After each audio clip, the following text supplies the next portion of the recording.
My name is Nik Nagarkar and you are locked into Culture TV. For the culture, by the culture. Let's go.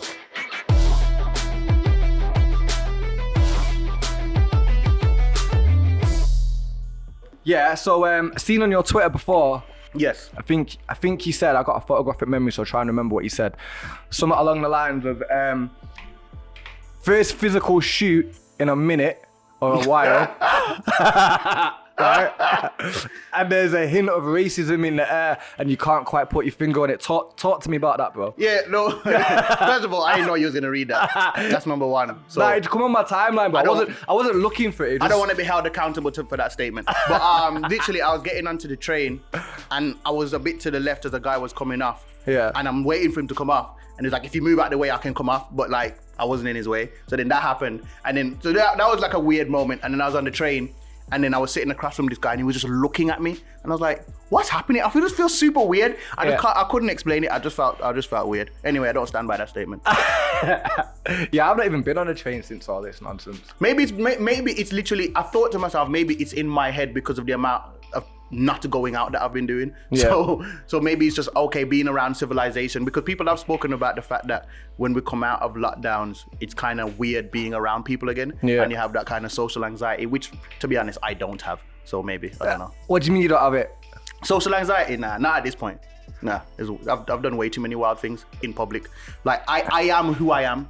Do you get what I'm saying? Anywhere. Mm-hmm. So because I am who I am anywhere, my friends have had to deal with me laughing, falling over on the floor, laughing, choking on my laugh, like anything like in public, talking loud, like not really caring about the decibel of my voice, things of that nature. Like, yeah. And when one of my friends, when he first started hanging around me, he thought I was an attention seeker until he realized it's just that I don't care that the attention is there.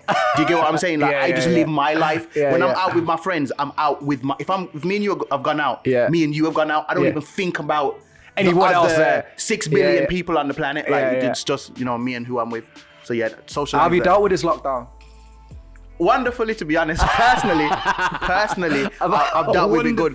Yeah, because I'm a homebody. But for my friends and my family and the people that it does bother, I'm sad for them. Yeah. Very sad for them. Even my dad was supposed to go on holiday. He was actually on the plane to Jamaica and they cancelled it. They cancelled the flight whilst he's on. Imagine. What do you mean they cancelled? They're on the plane. No, not me there. He sat on the plane. They sat on the plane and before he got off the runway, they cancelled the flight. Imagine you go all the way from Birmingham to Heathrow. You do your boarding pass thing, they check you, you go through, you're all right, and then you find out you're not going. So he sat on the plane about to order his first brandy or whatever. Everything's nice. He's got his sunglasses. He don't drink. I'm assuming he would have ordered nothing. But yeah, imagine. Rah. Imagine. That's the thing with this though. Like they just switch up the rules rapid. Is that why you got back from Dubai so quick? Me, I didn't go to Dubai. I shan't be joining the Dubai train. What is the Dubai thing, man? I mean, I'm not gonna lie. I was gonna go on the 29th of December, but then what happened in the news on the 29th of December? There was some madness. I think it was like COVID 2. There was the new COVID. Yeah, the Revenge of the Sith. COVID Revenge came back and it was like, I'm not getting stuck in Dubai. COVID reloaded. Exactly, bro. Yeah. Exactly. But I've seen everyone's running back now because it's the 14-day quarantine, innit? Yeah, a lot of people that I know actually like stuck over there. Charlie Sloth, who's a good friend of mine. Yeah. He's been out there. He's been out there for a while because he's like, yo, I need to live. Yeah. So yeah. He's been working though, right? Yeah, the whole time. So he's working it. If you can't get money here, especially in music now. Like there's no shows, there's no nothing. Yeah. But you've been busy though, right? Yeah, I have. Yeah. But I'm in a different field. I would say I'm more in advertising. Right. So there's still companies that. So what have you been advertising? All kinds of different things. Done adverts since this year. JD, Subway. From home. On Zoom. Not on Zoom. So I'll just film. Okay. They'll give me a brief. I'll film the content based on what they want to advertise in the brief, and then I'll just put it out. They'll approve it and I'll put it out. So that's been like most of my work during this time. The only shoot I've gone and physically done is a shoot for E4 for a TV show that I'm on. Right, okay. Yeah, I've seen that actually. Yeah. So And then this one. Yep. And then today. Yeah, man. Out the house. You know what I'm saying? I don't even move my body like this. So, when did you leave One Extra now? Last summer? Yeah, last summer. Yeah. Yeah, that was mad, that. A little, yeah. That was mad, that. Yeah. So, when I seen that, I was like, right, yo, I know what it is to get a job on it. I've done the pilots for that station. It's like, it's a big job, that. And getting the job's one thing, but to get to a position to be able to get the job is another graft that no one ever sees, and that only you will know what went into that. But to make that decision, I mean, when I heard the N-word on the news, and I was like, I was shocked. But I didn't see anyone else at that station leave. Yeah, I didn't expect anybody else to, and it's not like I had any conversation with anybody else before I did it. That was kind of a personal decision for me, and I didn't so much make that decision because the N-word got said. I more made the decision because it got said, people complained, and then nothing happened. That's a different, like, I wasn't all right with it being said, but I would have been all right with it being said and then apology being issued once it's addressed, because I understand that we live in a system that's going to take time to change. Like, if you don't want to work in a flawed system or a system that isn't affected by systemic racism, then you work nowhere. That's my personal opinion. You work literally nowhere.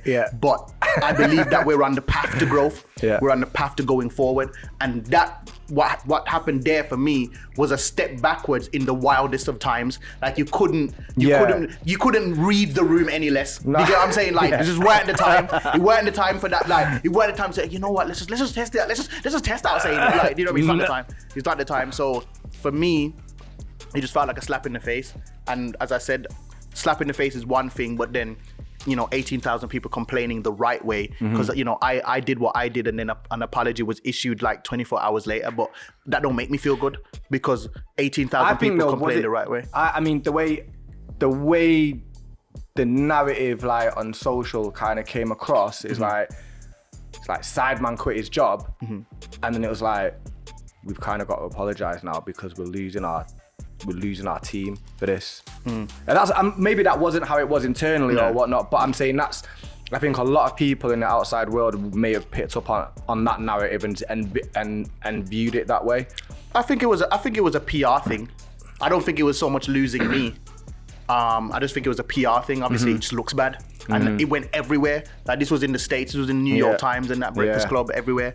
So because the news had traveled that far. Was it over there? Yeah, it was over in the States as well. So because it traveled that far, I think there was like, okay, there's clearly a strong sentiment on this, we need to address it. So I think that's what it was. But I don't take too much stock or look at myself anyway greatly for that, because that's always been the kind of person I've been. Don't make something make sense to me, because I'll do it. That's just the kind of person that I am. It just has to make sense. If it makes sense to me in my head, however wild it may seem to the outside world, I will do it. Do you get what I'm saying? I've always been like that, and for me that just made sense. It didn't make sense. I think we're all fake, but I try my best to be as. What do you mean we're all fake? I just think everybody's hypocritical. Well, everybody wears a mask. Not even just the mask, the idea of mask. I think we just live in a hypocritical society. We are hypocritical. We dish out plates we can't eat. We hold people to standards that we don't actually hold ourselves to. I just think we're all hypocritical in some ways, but I like to look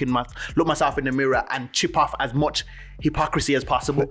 And for me, I can't be talking all of this Black Lives Matter stuff and then call myself a presenter at a place that just said let a white woman say the N-word and then no apology. That just didn't work for me. It's like, I can't, like, it's gonna seem disingenuous to me when I go and talk like this afterwards after that. So that's what that was about. That was a decision for me. So I never expected anybody to make that decision with me, and everybody's in different positions. So what was your team saying, or like how did like your manager and like?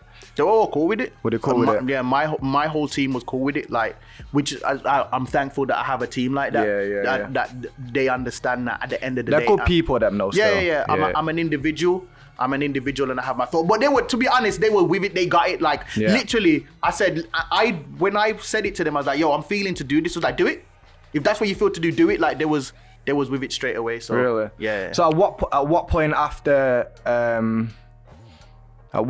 you heard that being said on air, did you think I need to leave this place? Like 4 or 5 days after, because as I said, it wasn't the hearing it that was the issue. It was the fact that people complained. Did you expect them to apologize? Yeah, because it was like the second most complained thing to Ofcom ever. Ever. Really? Like, so, not Ofcom, BBC complaints or wherever. So 18,000 people went onto some boring email site and wrote emails. What I did was just a little social media video. Do you get what I'm saying? They did it the right way. And I don't think it's right for people to complain the right way. Like, the BBC have apologized for things that I've had 3 complaints before, much less 18,000. So that for me was the problem, because for me, the thing is, okay, if I'm gonna work within a system to change it, I have to believe that the system is changeable. If you're telling me 18,000 people's voices don't matter, it's gonna make me feel like this isn't changeable. So I have to step away from this. That's what that was all about. The thing is, it's kind of like moving the Titanic, innit? Like, you can't just lick a U-turn. Like, when they seen that iceberg, like, they couldn't just go, right, stop. It's a big ship. It's a big liner, and it takes time to steer, change direction. But if you're not turning the knobs at the right time to go in the way it needs to go, then and everybody needs to fight in their own way. The BBC is not going anywhere. It's integral to this country. So there definitely needs to be people still, especially One Extra as well. Like, I think that's the thing. One Extra is not. Even though I'm from One Extra does not reflect the rest of the BBC in any way. One Extra is a place that has championed black talent massively. And pushed and progressed black talent forward for longer than I've been there. So I never did this as a disrespect to One Extra. It's just that if One Extra never had BBC One Extra at the front of it, do you get what I'm saying? But for me, I just did what I needed to do. But people still need to be behind those walls, fighting from the inside to change things. So, you know what I mean? Everybody just fights their own different way. How relevant do you think radio is now in the grand scheme of things? I was thinking about this. Just, I put a post on Insta the other day, and I was looking at like Spotify royalties. Like, there was a time in my life when I used to look at like radio plays and thinking how much money I'm going to make off my radio plays from a music perspective. But then now I don't even think about that. I'm looking at Spotify, and then I listen to One Extra a lot. Like, One Extra is like my permanent jam in the car. Like, it's the first thing that comes on when I get in my car. But outside of me driving, how much am I plugging into radio as such? Radio is relevant, especially to new talent. It helps to cultivate new talent. It helps to give new talent that drive and that energy to say, okay, we're being recognized. We can push with this. We can go with this. The brand, the having your song on radio still holds weight, especially for newer artists. So it does still have a place in the system. It's just that things like Spotify and things of that nature have a place that is more current. It's more on the money. It's more, we're going to address what's happening now in the now.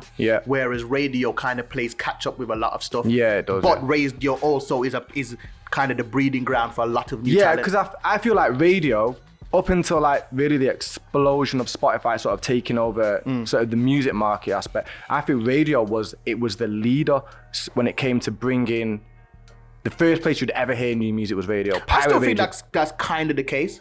It's not unless an artist has built a platform for themselves through social media. Radio can still be one of the springboards to a lot of new talent, a lot of emerging talent. Like, whereas streaming sites, they kind of lend themselves to just promoting somebody that's already kind of promoted. Yeah, I hear that. But as I said, radio still has its place, but I just feel like it's gonna be drowned out, and that brand recognition is gonna get lower and lower the less radio is able to react to what's going on in the now. Because there's a lot of red tape. There's a lot of, okay, we gotta clear this with this and clear that with that. Whereas with with the online thing and stuff like that, things are just a lot more immediate. How have you found things since you left the BBC? Good. Like, I had even though I love my time in radio, I was there one day a week. I had a show that was weekly, but it was one day a week. It was like a massive change to my life. How I first come across you, because I was on the show with Charlie. Yes. So when Charlie left, I got my own show. Okay. But my show was one day a week. Right. So it wasn't like a massive change to my life. It wasn't like, you know what I mean? Like, I was there one day a week. And obviously, because of this big stink around me leaving, a lot of new opportunities came my way in many different forms. And I was already doing quite well anyway at the time. So I can't complain. Like, it wasn't like it wasn't like a grave financial decision for me to leave at that point because I had already had a lot of other things going on. Yeah. It was more just, you know, sad me leaving because obviously I enjoyed doing radio. Yeah. And it, you know, it set me apart in a lot of ways from a lot of different comedians and presenters. Yeah. Because a lot of people, I was just doing so many different things. Yeah. And I'm thankful for my time in radio because it established me as a presenter and not just a comedian. Yeah. And so I'm appreciative of So that. was it comedy first? Yeah, comedy was first. And then Comedy was present it. first, yeah. So is that how? So how did the Sideman thing come about? So literally, the process of that is that I used to do online videos. Yeah. Yeah. So I mean, used to, I still do, but I was Yeah. doing comedy video. I was doing comedy videos, and then Gigs reposted one. Yeah. And then I asked him to do one with me, and he kindly obliged, and we did a video together. Yeah, yeah, And yeah. then Charlie saw that and followed me. Right. And then I asked Charlie, would he do a Yeah, video because with them me? two are boys, innit? Yeah. But I didn't know that. Right. I didn't know they was as cool as now I know how cool they are. Yeah. But yeah, so at the time I didn't. So he followed me and I said, would you be up for doing one? Yeah. And he said, yeah. Yeah. Then he proceeded to blank me for like a year and a half.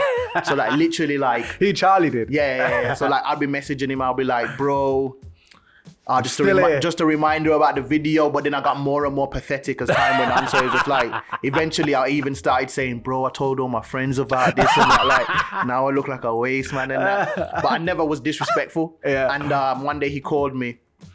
I was in the cinema. I'll never forget it. I was in the cinema. I was watching Thor. Luckily for him, it was not. Did you luckily answer for the him, phone during It was the the film? second time. Yeah. If it was the first time I was watching Thor, I wouldn't have answered it to no one. Yeah. I am a Thor fan. But yeah. So I answered it. I went outside to say. I didn't even hear what he said. He was just like, "Come London Thursday, BBC." I was like, "Yeah, cool." He told me Yeah. the time. I couldn't even really hear what he was saying, so I didn't even know what I was going for. Yeah. I turned up there for what am I doing? A fire in the booth, an interview, what? Yeah. And then there's like, okay, we're gonna test out you and Charlie sound on the mic. I was like, what do you mean you're gonna test out we sound on the mic? It's like you two are gonna do this show on Radio 1 and 1 Extra before. I had no prior history in radio whatsoever. Wait. So you just turn up there I turned up there. There's like we're gonna with test no out, brief, no brief. We're gonna test out you and Charlie sound on the mic. live on Radio 1. No, not live. We Oh, did right. it like a test, like a pilot. Oh, like a pilot. Yeah. And from there, I started doing radio with Charlie. Right. Life changer. Moved to London, got my own flat. Like, life changer. Yeah. Life changer. Everything started to change after that. And when was that now? I don't even know, like three years ago or so. So I seen on your Twitter page. I know I keep talking about your Twitter page because it just keeps coming up on my timeline. I'm not actually looking to check for your Twitter page. It does keep coming up on my timeline. But I see one video you put up the other day where you were talking about moving to this country. Yeah. I was quite surprised. I didn't know that you weren't born here. Yeah, I was born in Jamaica. Okay, what age did you come here? I say different ages every time, but somewhere between 9 and 11. Right. Somewhere between there and there. What was that like? Different, but different for me in amazing ways, to be honest. Cause I just knew. I said to myself from very young, I won't be able to do what I want to do here. Yeah. My personality I'd be dead right now if I was in Jamaica. Yeah. People used to say that to me all the time, even when I was younger, because I was just so opinionated and I was just so ungiving my opinion regardless of the consequence. Yeah. So and you just don't do that there. Yeah, That's a quick recipe for not being here no more. So yeah, like. I always wanted to move to America. That's the thing. Yeah. When I was younger, like, I'm going to move to America. I'm going to become a journalist. That's the one I wanted to become at first. Yeah. Until I realized journalists kind of just get other people's opinions. They don't really share their own. I was like, nah, that's dead. Yeah. I have opinions. But so literally, I wanted to move to America, but I came here, and I say a lot about, you know, racism in the UK and things of that nature, but I love this country. Mm-hmm. I think I found home here. I'm cool to die right here because I've seen the beauty, but also the severity of a third world country. And there's things I've seen you can't unsee, you can't take them back. Things I wouldn't even talk about. Even though I left there when I was so young, I saw things. Do you get what I'm saying? I experienced things. I experienced levels of poverty. Like in my lifetime, I have walked down the road and collected a bucket of water, brought it on top of my head. You have it spilling over and that. You only get half the water to your house because there's no tap. All of that. And then you got to go back and get another one. I've experienced that. I've lived that myself. Because even by Jamaican standards, I was poor. It was it wasn't a regular poor. It was a different kind of poor.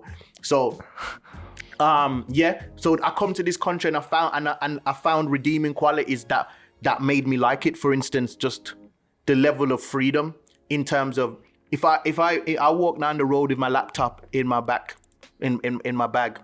I don't think about that. I got my bag with my laptop. I'd think twice before doing that back home. Where in Jamaica are you from? St. Elizabeth. Right. And don't get me wrong, this is not for me to diss Jamaica. I love Jamaica as a country. It's a beautiful country with beautiful people, and it shaped who I am today. Yeah. But I'm not going to ignore, as I said, there's beauty, but there's also severity. I'm not going to ignore the different struggles that come with a country that goes through the level of economic struggle and all kinds of other struggles that Jamaica goes through. Yeah.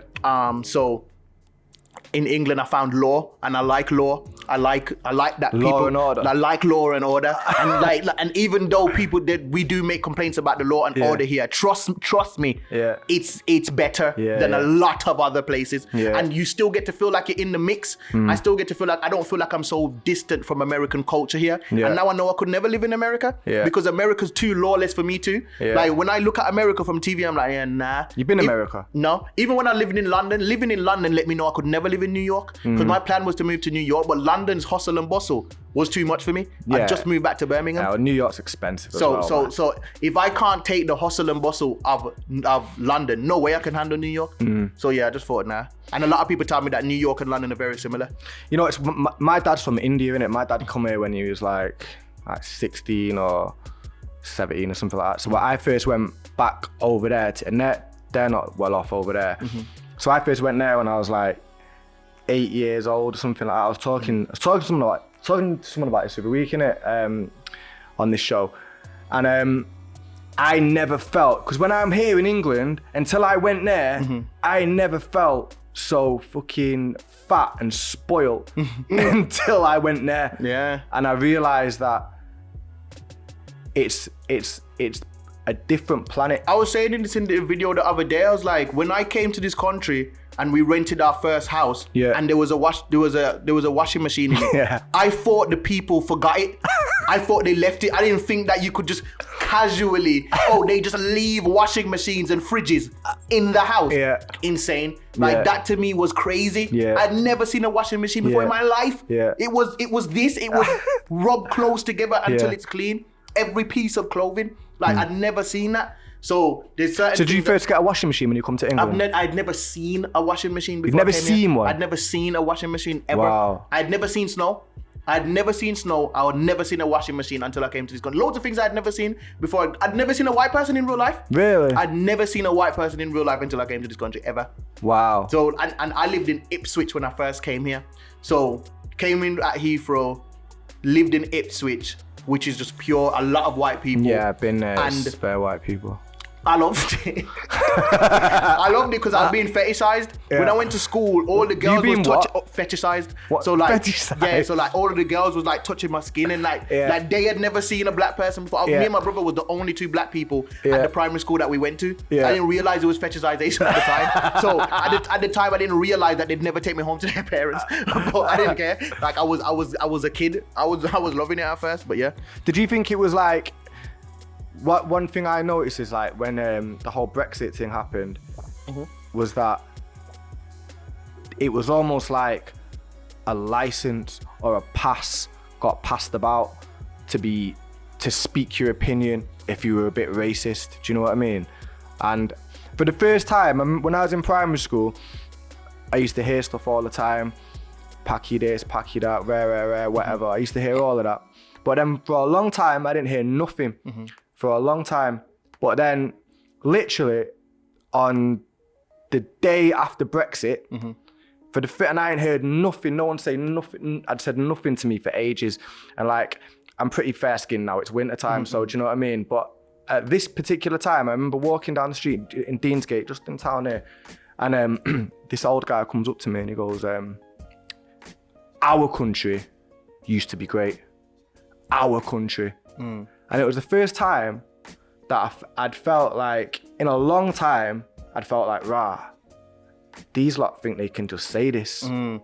Like I didn't experience that with Brexit because I found Brexit to be the people that voted leave were the quiet majority.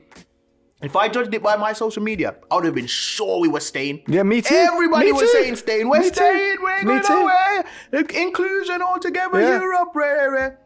Silent majority. I remember gobsmacked. seeing the votes, and when you saw the voting lines, Yeah. well, none of the people that was talking about staying. Yeah. None of them, bro. It was full up. It was full up. All I saw was middle-aged white men. Yeah. That's all I saw. Yeah. So I didn't experience that in terms of anybody saying anything. It was more George Floyd. Yeah. After George Floyd passed, and I started doing videos talking about racism more. Why do you think that moment? Because, yo, bro, that moment, I've not seen a moment in history in my lifetime Neither like have I. Neither have I. It was the audacity. I think that he could just kill that guy like that. broad daylight. Knowing people are recording you. That's all it was. It was audacity. That's why I left the BBC, because it was audacity. There's certain things. It's different when somebody's hitting you in the back, but it's different when somebody's spitting in your face. But also, I just want to be clear. During that time, I had also never seen that much support from white people that were just not with that. Yeah. And for me, I've gotten to a point where I just feel like a certain generation just needs to die out. Because I'm saying like the young. I remember when I went to the protest. When I went to the protest in Birmingham, there was just as much white people as there was black people. So it's not a race thing. It's not a race thing. That's what I'm saying. It's a generation thing. It's a good versus evil. Literally, because there's old people that are nice. There's young people that are nice. There's middle-aged people that are nice. It's just good versus evil. It's just the people that would judge somebody by their skin and not the content of their character, and the people that wouldn't. That's all it is. Literally. I think. I remember when I first watched that video, bro, and I was like, it was hard to watch. Yeah, I didn't watch all of it. I didn't watch all of it because I remember watching that. It's mad even talking about it. But when I remember watching that video, I felt like my own neck. I can't explain it. Not like metaphorically. For some reason, while I was watching the video, I physically felt like my own neck was constricting. Really? And it's just like it's just a weird feeling that is so unique to the experience of any race that struggles as a community, like where our commonality is that we struggle. We almost identify ourselves by our struggle. So when I saw that happening to him, it didn't matter that he was a Black American man. It didn't matter that I don't know him. When I watched it, it felt like I was watching my own being hurt. That's just what it felt like to me. So I think that's what it felt like to a lot of people. And I think that's why it raised the ire of people to that extent. Yeah. But during that time, that's when racists came out the woodworks in my DMs, in my comment section. Really? Yeah, man, loads. What during that time? Yeah, loads in my comment section. Saying what? All kinds of things. Just like there's different degrees to racism. There's levels to this racism thing. So you got the full blown. You know, you N-words deserve to die anyway. You got those ones, and then you have people. You try and write an intelligent argument. Yeah, you have people racism. that would argue the what's the word? Argue the morality of George Floyd. Yeah. But for me, that man didn't. I don't care what you think about that man. But it's murder. He didn't deserve to die. Do you get what I'm saying? Especially like that. What I just find really crazy about that whole thing is that it was just murder. Like, it was murder in the first degree. And I think taking regardless of the colour of the police officer, the colour of the man on the ground, like, regardless of that, it doesn't matter. Yeah, I mean, it does matter, but the actual act was murder. Yeah. And now for anyone to argue anything other than that man on the ground was murdered by the guy standing on his neck. You already got him? You restrained him? Yeah, he was down. You've got him? Like, so what? You've got him Are now? you going to kneel on his neck He's to telling death? you that he can't breathe. Yo, and bro, like, you know that when people start calling for the mum, it's because they're dying. Like, if you heard about the World War II stories in the battlefield, like, when they start calling for the mum. Nah. Right. But that's what I'm saying. Like, yeah, that's why it's not really up for debate with me, and I don't really go back and forth with people about that, because when people say things like that, I don't question the content of what they're saying. I question their intention. Why are you saying this? Yeah. You understand? I'm saying, like, what's the reason why you're saying this? So yeah, a lot of people came out of the woodwork. Even when I left the BBC, a lot of people came out of the woodwork with that as well. But yeah, it is what it is. Once somebody's that level of ignorant, I'm almost happy that they expose themselves. Let me know who you are so I can stay away from you. I think it's interesting, like, how this year we've seen so much change in terms of, like, how people respond to things. Yeah. And, like, a combination of, like, two massive things, like the BLM movement and the pandemic all at the same time. And I think, in a way, I think there's a lot of positives that have come out of this because it's pushed people to have to start thinking critically for themselves and start making like real judgments about what is right and what is wrong. Yeah, the world is thinking younger. Like there's a part of me that feels like that's good because it's going to be the recipe for change, but it's sad that kids can't get to be kids. Like, think about it. Little black kids did not get to be kids last summer when that whole George Floyd thing was happening. No. They had to watch either their parents or their older brother or sister making cardboard thingies and watch talking about George Floyd or talking about like the apparentness of their difference. The innocence their difference to other people in society was magnified, even though it was for the cause of change. It got magnified, but in essence, that's actually helping because that means that more 18-year-olds will vote. Yeah. More 19-year-olds will vote. They won't feel like it's something for people that's much older than them now. A lot more younger people are becoming more politically literate than they've ever been before, knowing how to vote for their local members of parliament and things of that nature. So it's good, but it's also sad that kids can't be kids. I tell you what I think is good is that we've got no more Trump. I think that was... Trump, you see the thing here? You see me here? I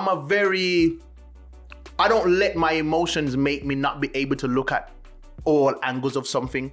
So Trump is one of the greatest comedians of all time to me. Yeah, he's hilarious. Yes, I understand that he's wild in many different ways, but I watch that man he's and hilarious. some of the things he says fascinates me. One of the times he just tweeted, China. That's it. That's it. That to me is funny, bro. Like, that to me is funny. Like, no explanation, capital letters, China.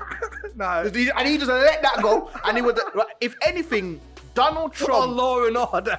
Donald Trump let us know how much power a president really has. Yeah. We've never known how much power a president really has until Donald Trump. Yeah. Now, more will be expected from presidents will not be able to just hide off in the dark anymore and then just tell us that they can't do anything because he was out here doing stuff, building walls, banning people, executive orders, tweeting. Don't tell me now that you can't address something if you're a president because Donald Trump tweeted China. Yeah. So you can say something about these matters. Yeah, he tweeted that Kim Jong-un directly, didn't he?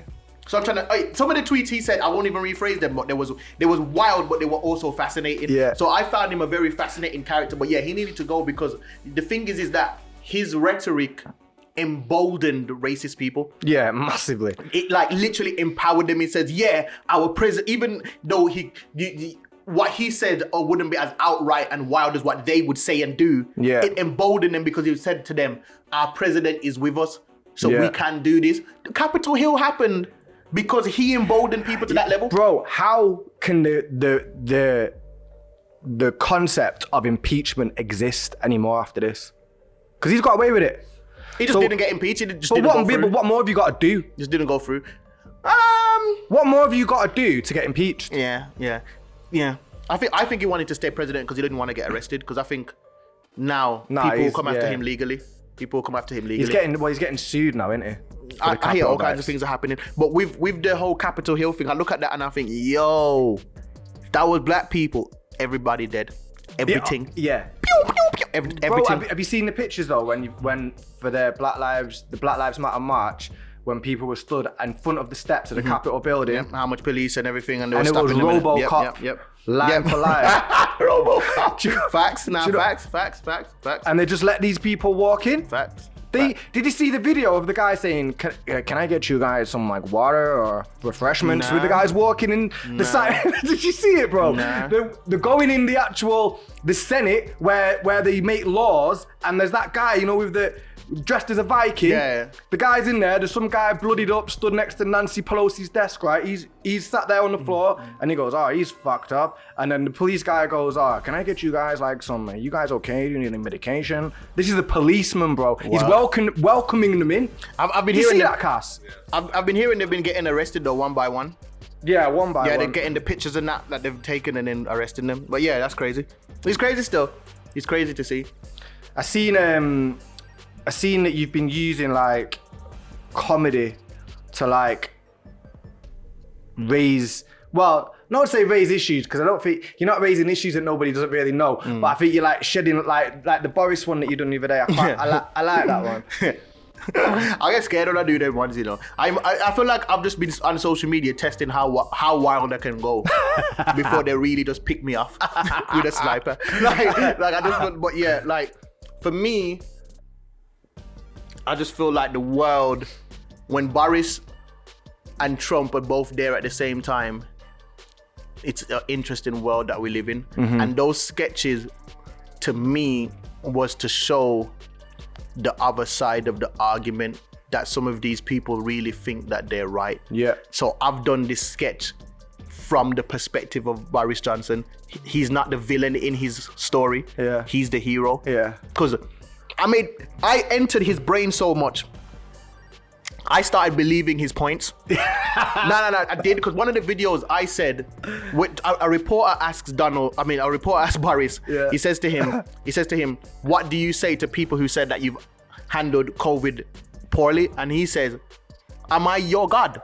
Do you know what COVID is? Do I know what COVID is? Okay, so let's say I told you eat out to help out, did you have to go? Did I tell you that if you don't eat, you'll be arrested? No, you chose to go out and stay there right up until the edge of the 10 p.m. curfew, right to the edge. They had to literally kick you out the restaurant at 10 o'clock. You chose to do that. I didn't force you out of your house. I said you could go out. And when I did have a lockdown, remember when lockdown was summer, the beaches were packed. They were packed. And that was during a full national lockdown. Yeah. So because I entered his brain and said that, I could see how he would sit there and tell himself, look at them. They're blaming me as if they're mindless sheep. Yeah. Because at the end of the day, it is kind of, I'm defending him now. It is kind of true that we all know what COVID is. You understand what I'm saying? Yeah. And everybody's on social media every day saying that Boris is dumb and unfit. So why would you not take some kind of accountability for your own actions and then say, you know what? Boris said go out, but I'm not gonna. Yeah.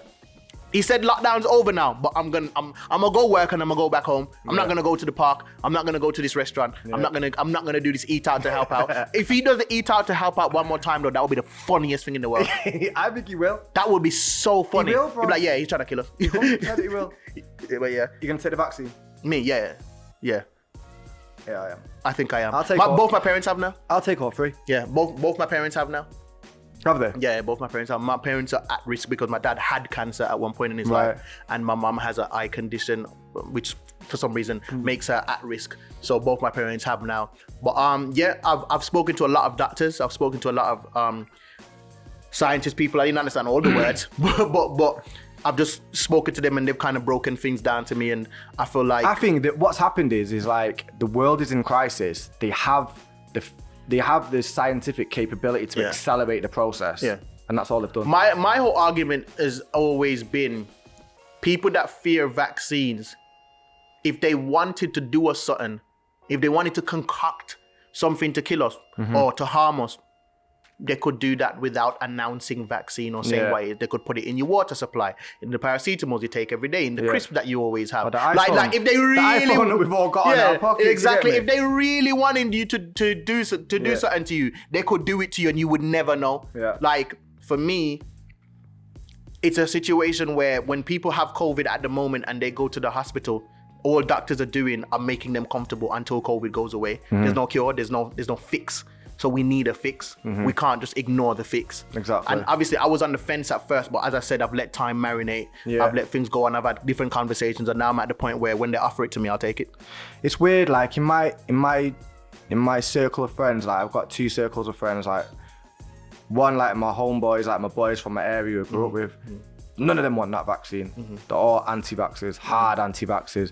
I ain't doing this, I ain't taking that, it's tracking your 5G, all these kind of different kinds of theories I'm hearing. And then in my group of friends that are like my work circles, everyone wants a vaccine. Yeah. Everyone's ready to go with it. It's anti-establishment mindset. It has nothing to do with the vaccine. It's just anti-establishment. Some people are anti-order, anti-government, anti-anything that comes from the system. So they're not differentiating. They're not looking at situations individually. They're not assessing it properly.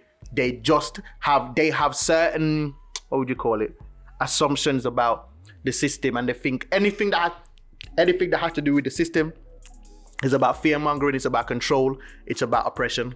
every single time. Yeah. They don't look at things with nuance, and Yeah. I can't stand the people like that. Yeah. You have to look at things with nuance, and you have to look at things. And for the people are fake anyway. I tell you right now. Soon as you start to revoke certain privileges from certain people, they'll be getting like stab me here, everywhere. Yeah. So don't listen to people when they say that. They will join they will bend and they'll bow just like the rest. This of is us. what I said. I said to them, I said, like, listen, yeah, when it comes to holiday time, Yeah, and you ain't going, they'll take it. they'll take it. They'll all take it. Yeah.